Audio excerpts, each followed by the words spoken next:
Em nome de Allah, o Clemente, o Misericordioso. Continuando o nosso assunto sobre a crença no senhorio de Allah subhanahu wa ta'ala, o senhorio de Deus. Vamos falar sobre os árabes politeístas da época do mensageiro de Allah.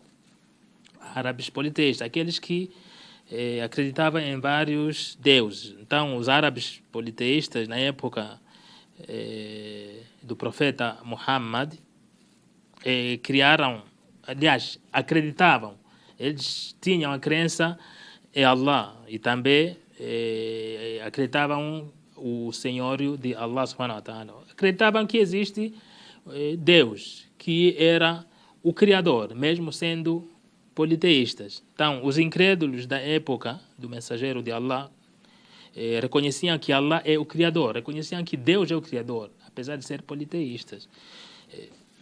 Acreditava que Allah é o Criador, soberano, aquele que possui o controle, mas isso não os faziam muçulmanos. Ou seja, apenas crer que existe Deus, que Deus é o Criador e está sob controle de tudo, não fazia isso eles serem muçulmanos.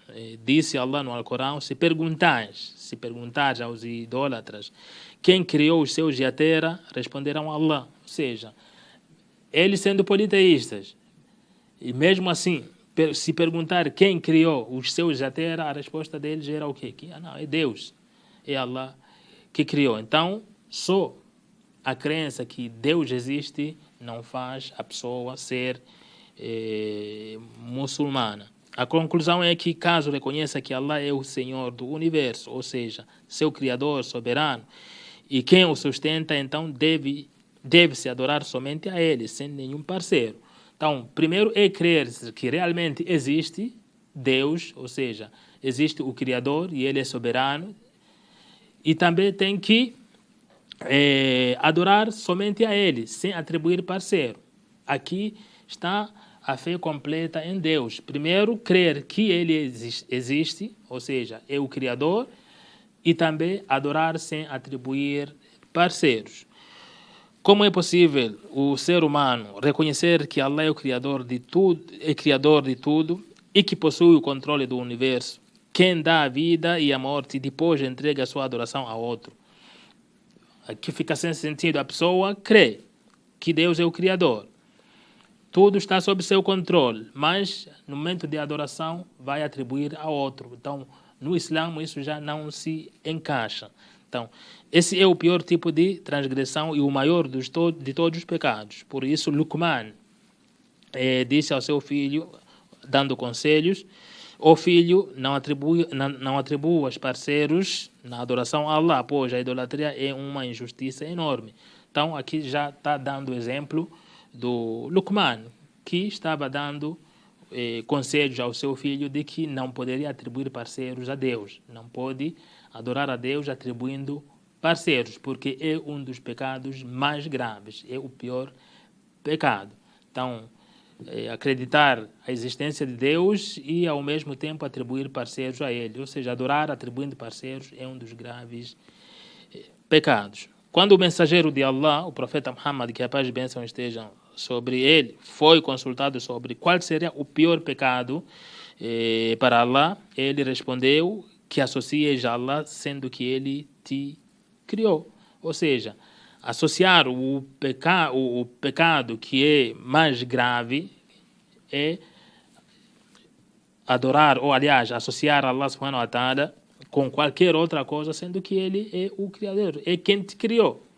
Assim ele respondeu quando foi questionado sobre o pecado mais grave, o pior pecado que existe, ele respondeu: você associar a Deus, ou atribuir parceiro a Deus, sendo que Ele é que te criou, Ele é quem te criou, somente Ele.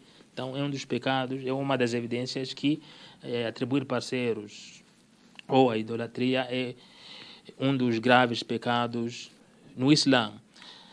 A crença em que o senhorio de Allah traz paz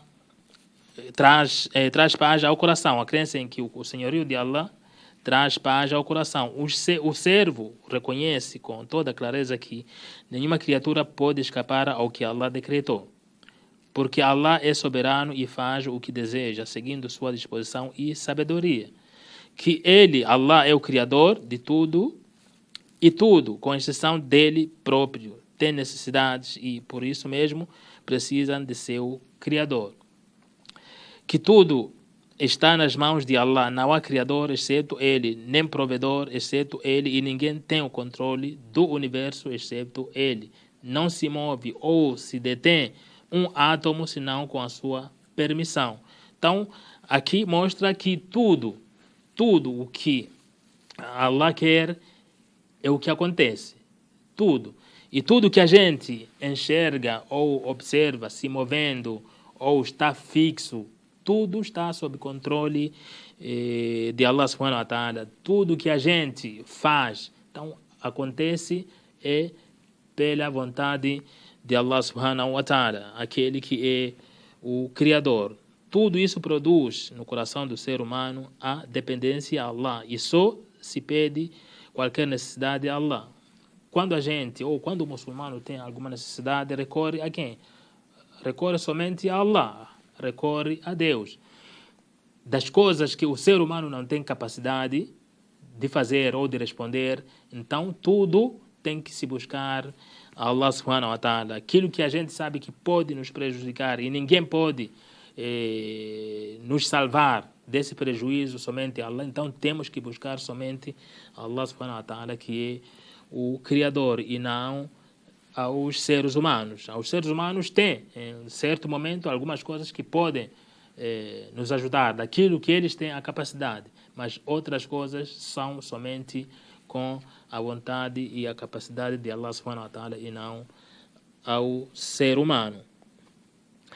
Só se apoia nele em quaisquer situações da vida, com paciência diante das mudanças da vida, mas com toda a tranquilidade, firmeza e persistência. Então, algumas situações na vida podem acontecer, situações ruins, situações boas. Isso, enquanto a gente estiver aqui na face da terra, vai acontecer. Momentos bons e momentos ruins. Então, nos momentos bons, o muçulmano busca o quê? A gratidão. Tem que agradecer sempre nesses momentos bons. E também, quando aparece o contrário, ou seja, os momentos difíceis, os momentos ruins, então é a paciência. É assim que o muçulmano mantém o quê? A felicidade, o equilíbrio na vida, porque na sua mente sabe que estou aqui na face da terra, existe o Criador, existe o soberano, existe aquele que, quando diz algo, acontece. Então, quando é aqueles momentos que as coisas estão fluindo bem, sempre agradecer a esse Criador. Agradecer a este que faz com que as coisas andem bem. E também, nos momentos que a situação está difícil, então tem que ter o quê? A paciência. Ter a paciência, tendo a paciência e também sempre mantendo a firmeza na adoração desse Criador. Ou seja, pedindo para que ele afaste aquela situação ruim que está passando. Então, isso é que demonstra uma crença no senhorio de Allah subhanahu wa ta'ala. Criar essa dependência, como vem no texto, dizer, confiar, ter essa confiança de que tudo vai fluir bem conforme Allah decretou, conforme Deus decretou. Então, é isso que vai acontecer. Porque se foram seguidos os meios para poder chegar ao que se deseja na vida, e se foi pedido a Allah, esperando sinceramente que houvesse ajuda para conseguir o desejado, então seu espírito se serena e não se sente necessidade do que os demais possuem, pois sabe que todas as coisas estão nas mãos de Allah. Ele cria, elege e faz o que quer. Então, aqui é o resumo daquilo que acabei de falar. O muçulmano, ele fica tranquilo, trabalha, vai em busca daquilo que ele quer, do sonho que ele quer, mas ele sabe que aqui vai acontecer aquilo que Allah decretou, aquilo que Allah quiser, aquilo que é a vontade de Allah é o que vai acontecer. Então vai em busca. Se ter sucesso, gratidão, agradece. Se demorar, vai ter paciência e ainda assim vai em busca. Se não ter sucesso, mesmo assim vai pacientar e ainda vai continuar firme na crença nesse Criador. Então, essa é a crença do muçulmano no senhorio. Essa é a dependência do muçulmano no senhorio de Allah subhanahu wa ta'ala, no senhorio de Deus. وصلى الله على محمد وعلى آله وأصحابه أجمعين الحمد لله رب العالمين.